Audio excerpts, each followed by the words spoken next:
Go. Ayan na, kapit. Kapit, ito kapit.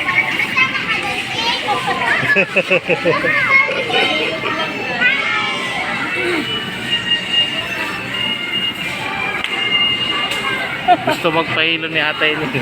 Hilo ka natin. Kapit, ito mo dyan. Para hindi na bagay ka natin yun. Ayan, ang laki mo lang dyan. Ang laki mo na dyan.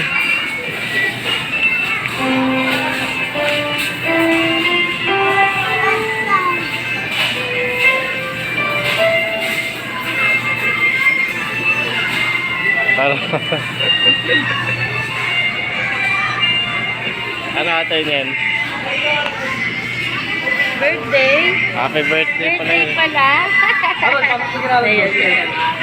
Birthday pala ng Nenyen.